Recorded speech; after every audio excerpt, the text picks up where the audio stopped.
Good morning. स्वागत है आपका आपके अपने YouTube channel the education classes में।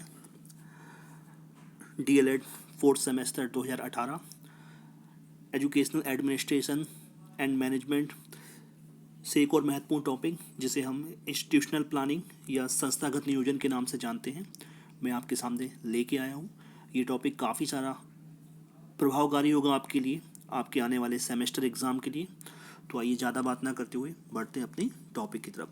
तो टॉपिक है संस्थागत नियोजन या इंस्टीट्यूशनल प्लानिंग। अब संस्थागत नियोजन, यदि किसी संस्था विशेष को अपने शैक्षिक उद्देश्यों को प्राप्त करना है, किसी संस्था को समाज में बेहतर करना है या किसी संस्था को अपने स्वयं के लिए बेहतर करना है, तो उसे विभिन्न प्रकार के नियमों को अपने ऊपर अप्लाई करना होगा, उसे विभिन्न प्रकार की नीतियों का निर्धारण करना होगा।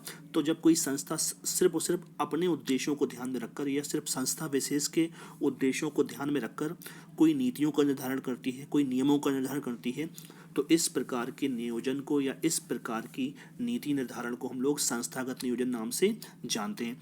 संस्थागत नियोजन जो है, शब्द जो है, वो अंग्रेजी भाषा के जो है इंस्टीट्यूशनल प्लानिंग का हिंदी रूपांतरण है। यहाँ पर इंस्टीट्यूट का अर्थ हो जाएगा कोई संगठन, कोई स्कूल, कोई कार्यालय, कोई औद्योगिक इकाई, कोई विभाग आदि से हम लोग इसमें ले सकते हैं।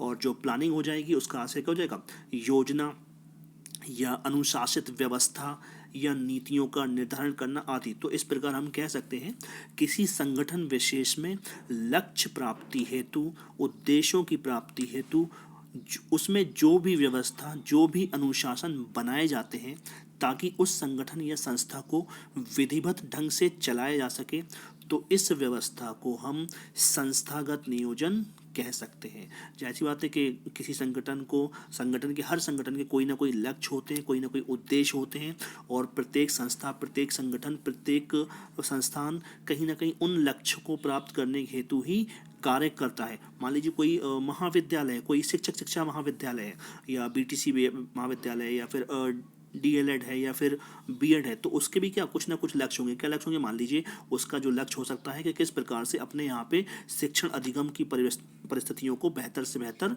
उनका निर्माण करना। तो वो शिक्षण अधिगम की परिस्थिति कैसे बेहतर से निर्माण हो सकती है, इन सारे तथ्यों को ध्यान में रखकर उसके द्वारा विभिन्न नीतियों का निर्माण किया जाएगा, विभिन्न नियमों का निर्माण किया जाएगा। फैकल्टी को लेके जो हम लोगों के वहाँ पे इन्वायरमेंट है उसको लेके कई सारी चीज़ें उसमें की जाएंगी। किस उद्देश्य से की जा रही, कहीं ना कहीं बेहतर से बेहतर परफॉर्मेंस को लेके ये सारी की जा रही। तो इस प्रकार से किसी संस्था विशेष में अपने लक्ष्यों को प्राप्ति हेतु, उद्देश्य प्राप्ति हेतु उसमें जो भी व्यवस्था की जाती है, जो भी अनुशासन बनाया जाता है, तो उस और विधिवत ढंग से जो कार्य करने की प्रणाली होती है उसको हम लोग क्या बोलते हैं, उसी को हम संस्थागत नियोजन कह सकते हैं। आगे बढ़ते हैं। कोई संगठन या संस्था या विद्यालय अपने स्वविवेक के आधार पर नियोजन करता है। जरूरी नहीं है कि जो किसी एक संस्था के द्वारा बनाए गए नियम हो उसे किसी दूसरी संस्था को भी मानने के लिए वो बाध्य हो। तो कहने का आशय यहाँ पर ये, कोई संगठन है या कोई संस्था है या कोई विद्यालय या कोई महाविद्यालय, वो अपने स्वविवेक के आधार पर, अपने यहाँ की परिस्थितियों के आधार पर, अपने यहाँ की व्यवस्थाओं के आधार पर, अपने यहाँ पर उपलब्ध मानवीय एवं भौतिक संसाधनों के आधार पर ही कहीं ना कहीं क्या करता है, नियमों का निर्धारण करता है या प्लानिंग करता है या फिर नियोजन करता है। और ज़रूरी ये नहीं है बिल्कुल भी कि जो किसी एक संस्था विशेष के नीतियाँ हों, किसी एक संस्था विशेष का जो उद्देश्य हो या किसी एक संस्था विशेष के बनाए गए जो नियम हो वो किसी दूसरी संस्था भी मानने के लिए बाध्य हो। क्यों नहीं होगी बात, क्योंकि कहीं ना कहीं इन नीतियों का या इन नियमों का जो निर्धारण किया जा रहा वो किसी न किसी संस्था विशेष के लिए ही किया जा रहा। हर संस्था विशेष के हो सकता अपने अपने अलग उद्देश्य हो सकते हैं। तो इस प्रकार हम कह सकते हैं कि जो संस्थागत नियोजन है वो व्यापक ना होकर एक संकुचित अर्थ में किसी एक संस्था तक सीमित रहता है या एक से अधिक संस्था तक सीमित रहने के लिए कहीं ना कहीं ये काम नहीं करता है। तो आगे बढ़ते हैं। अगर इसका हम लोग हिंदी में अर्थ जानना चाहें तो हिंदी में संस्थागत जो शब्द है वो 3 शब्दों से मिलकर बना है, संस्था प्लस गत प्लस नियोजन। संस्था का अर्थ हो गया कोई विद्यालय, कोई संगठन, कोई कार्यालय। गत का हो गया अर्थ हो जाएगा उसमें निहित, और नियोजन का अर्थ हो जाएगा प्लानिंग, अर्थात किसी संस्था में निहित प्लानिंग, किसी संस्था में निहित नियमों, किसी संस्था में निहित नीतियाँ। तो ये क्या हो जाएगा हम लोग का संस्थागत नियोजन कहलाएगा। आगे बढ़ते हैं।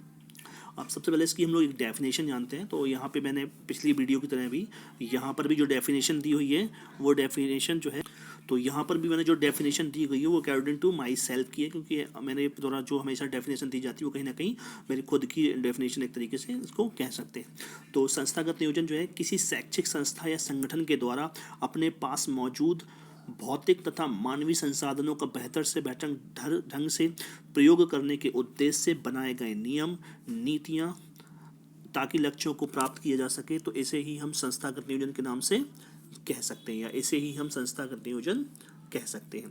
तो हमने वजह से बताया कि कोई शैक्षिक संस्था है या संगठन है जो उसके पास जो भी संसाधन के रूप में मौजूद है, चाहे वो भौतिक संसाधन हो चाहे वो मानवीय संसाधन हो, उनका बेहतर से बेहतर ढंग से प्रयोग करने के उद्देश्य से बनाए गए नियम नीतियाँ ताकि संस्था अपने लक्ष्यों तक पहुँच सके। तो इस व्यवस्था को ही हम संस्थागत नियोजन के नाम से जान सकते हैं। अब आगे बढ़ते हैं। संस्थागत नियोजन की आवश्यकता, नीड्स ऑफ इंस्टीट्यूशनल प्लानिंग, या संस्थागत नियोजन की आवश्यकता क्या है? तो हर संस्था के अपने उद्देश्य होते हैं, या समाज में जो भी संस्थाएं मौजूद हैं, फॉर एग्जाम्पल मान लीजिए हम लोग महाविद्यालय या विद्यालयों को लेकर, तो हर महाविद्यालय विद्यालय के अलग नियम हो सकते हैं। कोई अपने आप को आर्थिक रूप से सक्षम बनाने के उद्देश्य से कार्य कर रहा होगा, कोई समाज को डेवलपमेंट करने के उद्देश्य से कार्य कर रहा होगा, कोई महाविद्यालय कहीं ना कहीं स्टूडेंट पे फोकस करके नीतियों का निर्धारण कर रहा होगा, कोई कई महाविद्यालय टीचर सेंटर्ड होंगे, टीचर को ध्यान में रखकर कई नीतियों का निर्धारण कर रहे होंगे, कई अपने यहाँ पे डिसिप्लिन को लेकर कई सारी आवश्यक नीतियों का निर्धारण कर रहे होंगे। तो हर विद्यालय का उद्देश्य नियोजन जो है, हर विद्यालय का नियोजन जो है या हर संस्था का नियोजन जो है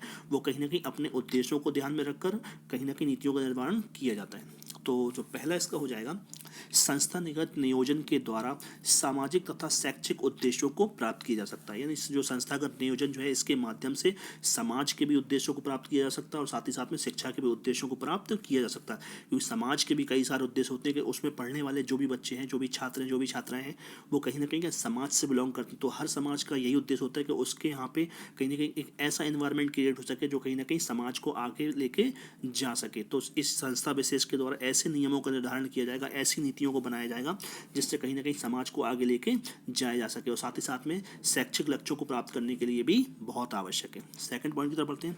संस्था में उपलब्ध कर्मचारियों के उचित निष्पादन के लिए, और निष्पादन का अर्थ होता है यहाँ पे परफॉर्मेंस। यहाँ पे जो संस्था में उपलब्ध जो कर्मचारी हैं किस प्रकार से उनके परफॉर्मेंस को बेहतर से बेहतर बनाया जा सके, किस प्रकार से उनके परफॉर्मेंस को और अधिक बेहतर से बेहतर निखारा जा सके। तो इन सारी तथ्यों को ध्यान में रखकर भी संस्थागत नियोजन की आवश्यकता होती है। आगे बढ़ते हैं।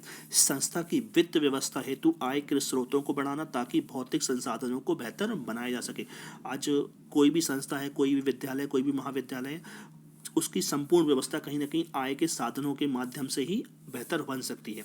तो एक संस्था ऐसी नीतियों का निर्धारण करके, ऐसी व्यवस्था का निर्धारण करके जिससे उसके आय के स्रोतों में वृद्धि हो ताकि उसकी इनकम ज़्यादा हो सके और उसी इनकम के आधार पर अपनी संस्थान में वो बेहतर से बेहतर भौतिक संसाधन को उपलब्ध करा सके। तो इस चीज़ों को ध्यान में रखकर भी संस्थागत नियोजन की आवश्यकता है, क्योंकि हम लोग एक विकासशील देश हैं और सारी व्यवस्था करना कहीं ना कहीं सरकार की बस की, कहीं ना कहीं जो सरकार जो है सारी चीज़ों की रिस्पॉन्सिबिलिटी का निर्वहन नहीं कर सकती। इसलिए जो संस्था विशेष जो है भौतिक संसाधनों को बेहतर बनाने के लिए भी नीतियों का निर्धारण कर सकती है। बढ़ते हैं नेक्स्ट पॉइंट की तरफ। भारतीय शिक्षा प्रणाली को बेहतर बनाने के लिए भी संस्थागत नियोजन की आवश्यकता है। तो संस्थागत नियोजन के माध्यम से जो हम लोगों की शिक्षा प्रणाली है उसको किस प्रकार से बेहतर बनाया जा सके। तो शिक्षा प्रणाली को बेहतर बनाने के लिए कहीं ना कहीं बेहतर नियोजन, बेहतर प्लानिंग की आवश्यकता है। क्या पाठ्यक्रम रहना चाहिए, पाठ्यक्रम को किस प्रकार से छात्रों के समक्ष प्रस्तुत करना चाहिए, किन किन शिक्षकों के माध्यम से शिक्षण कार्य किया जाना चाहिए, शिक्षण कार्य करने का तरीका क्या होना चाहिए। तो इन सारी चीज़ों को ध्यान में रखकर भी नियोजन की आवश्यकता हो सकती है। आगे बढ़ते हैं। शिक्षण अधिगम की प्रक्रिया को बेहतर बनाने के उद्देश्यों से भी संस्था स्तर पर नियोजन जरूरी है। यानी जो टीचिंग लर्निंग प्रोसेस है उस प्रोसेस को बेहतर किस प्रकार से बनाया जा सके, संस्था स्तर पर किस प्रकार से बेहतर उसको बनाया जा सके। तो इसके लिए भी क्या होता है, प्लानिंग करने की आवश्यकता होती है। तो ये प्लानिंग कौन करता है, ये प्लानिंग जो किसी विद्यालय में उपलब्ध जो भौतिक संसाधन है, जो मैनेजमेंट है, जो शिक्षक है और जो कर्मचारी, उन सारे लोगों को ध्यान में रखकर नीतियों का निर्धारण करके कहीं ना कहीं शिक्षण अधिगम की प्रक्रिया को बेहतर बनाया जा सकता है। आगे बढ़ते हैं। संस्थागत नियोजन के महत्व या इंपॉर्टेंस ऑफ इंस्टीट्यूशनल प्लानिंग, या संस्थागत नियोजन का क्या महत्व है एक मानव के जीवन में। तो कुछ पॉइंटों के माध्यम से इसको भी हम लोग जानेंगे। तो संस्थागत नियोजन के द्वारा जो शिक्षा व्यवस्था में क्या सुधार किया जा सकता है, साथ ही साथ में प्रांतीयता, जातीयता या सांप्रदायिकता जैसे दोषों को दूर भी किया जा सकता है। तो कई सारे संस्थान कहीं ना कहीं शिक्षा में सुधार के साथ साथ एक मेंटालिटी बनी हुई है कि प्रांत विशेष की या राज्य विशेष की, जाति विशेष की, संप्रदाय विशेष की, तो ऐसे दोषों को क्या किया जा सकता है, दूर किया जा सकता है। किसके माध्यम से? संस्थागत नियोजन के माध्यम से। आगे बढ़ते हैं। किसी भी राष्ट्र की समूची शिक्षा प्रणाली को एक समान स्वरूप प्रदान करना जिससे समानता का भाव उत्पन्न किया जा सके। तो इसका महत्व इसलिए भी बढ़ जाता है कि जो शिक्षा प्रणाली है वो एक समान होनी चाहिए, यानी संपूर्ण भारत की जो शिक्षा प्रणाली है उसको एक स्वरूप किस प्रकार से प्रदान किया जा सकता है। तो ये जो प्रदान किया जा सकता है वो कहीं ना कहीं नियोजन के माध्यम से ही प्रदान किया जा सकता है, तो जिससे कहीं ना कहीं क्या समानता का भाव उत्पन्न किया जा सके। इस कारण भी संस्थागत नियोजन काफ़ी ज़्यादा लाभकारी है। आगे बढ़ते हैं। सामाजिक, आर्थिक, व्यावसायिक एवं तकनीकी आदि क्षेत्रों में उच्चतम नियोजन प्रदान करना जिससे राष्ट्र का विकास हो सके। संस्थागत नियोजन का एक महत्व इस कारण संस्थागत नियोजन का एक महत्वपूर्ण और कारक है कि किस प्रकार से समाज को आर्थिक रूप से, सामाजिक रूप से, व्यावसायिक रूप से एवं तकनीकी क्षेत्रों में उच्चतम नियोजन प्रदान करना जिससे राष्ट्र का डेवलप हो सके। अगर विद्यालय स्तर पर, संस्थाओं स्तर पर कहीं ना कहीं इन सारे तथ्यों को ध्यान में रखकर, इन सारे क्षेत्रों को ध्यान में रखकर नीतियों का निर्धारण किया जाएगा तो क्या होगा, उससे राष्ट्र का विकास होगा। जब समाज का विकास होगा तो आर्थिक रूप से भी समाज आगे बढ़ेगा, व्यावसायिक रूप से भी समाज आगे बढ़ेगा और साथ ही साथ में तकनीकी रूप से भी समाज का बेहतर से बेहतर विकास हो सकेगा, जिससे क्या होगा, इन सारे क्षेत्रों में राष्ट्र कहीं ना कहीं आगे बढ़ सकेगा। तो इस कारण भी संस्थागत नियोजन काफ़ी ज़्यादा प्रभावकारी। आगे बढ़ते हैं। मानवीय तथा भौतिक संसाधनों के उपयोग के माध्यम से शिक्षा को उसके लक्ष्य तक पहुंचाने में, यानी जो मानवीय संसाधन मौजूद हैं और जो भौतिक संसाधन मौजूद हैं उनका बेहतर से बेहतर, उत्तम से उत्तम उपयोग के माध्यम से शिक्षा के उसको लक्ष्य तक पहुंचाने में कहीं ना कहीं संस्थागत नियोजन का महत्व बढ़ जाता है, क्योंकि हर संस्था का यही उद्देश्य है कि उसके यहाँ पे बेहतर से बेहतर शिक्षा, शैक्षिक कार्यों को किया जा सके। तो इन संसाधनों का प्रयोग करने के माध्यम से भी शिक्षा को उसके लक्ष्य तक पहुंचाने में सहायक होता है। आगे बढ़ते हैं। संस्थागत नियोजन के विशिष्ट उद्देश्य, specific AIIMS of institutional planning, या किसी संस्था के सामान्य उद्देश्य और विशिष्ट उद्देश्य पर प्रश्न बन सकता है। तो विशिष्ट उद्देश्यों पे हम लोग बात करते हैं। संस्था द्वारा बनाए गए नियम कानून के माध्यम से क्रमबद्ध तरीके से शैक्षिक लक्ष्यों तक पहुंचा जा सके। जो विशेष लक्ष्य होते हैं वो उद्देश्य क्या होते हैं, एक सिस्टमेटिक ढंग से, ऐसा नहीं कि आज के लिए कोई अलग नीति बनाती, 4 दिन के बाद के लिए कोई अलग नीति बनाती, तो इस प्रकार से कहीं ना कहीं उस संस्था को बेहतर ढंग से आगे नहीं बढ़ा जा सकता। तो अगर इन नियमों का निर्धारण एक क्रमबद्ध तरीके से किया जाएगा तो शैक्षिक लक्ष्यों को आसानी से प्राप्त किया जा सकता है। आगे बढ़ते हैं। बनाई गई योजना का नियमित रूप से मूल्यांकन किया जाना चाहिए। तो ये भी एक क्या है, विशिष्ट उद्देश्य है कि आपने जिन नियमों को बनाया, जिन नीतियों को बनाया, जिन कानूनों को बनाया, उनका नियमित रूप से क्या होना चाहिए, इवैल्यूएशन किया जाना चाहिए, क्योंकि इवैल्यूएशन के माध्यम से हमें पता चल पाएगा कि जो लक्ष्य बनाए गए हैं, जो नियम बनाए गए हैं वो कहीं ना कहीं उपयोगी हैं या फिर उनमें कुछ परिवर्तन करने की आवश्यकता है। तो इस कारण भी शैक्षिक नियोजन के ये विशिष्ट उद्देश्य के अंतर्गत आ सकता है। आगे बढ़ते हैं।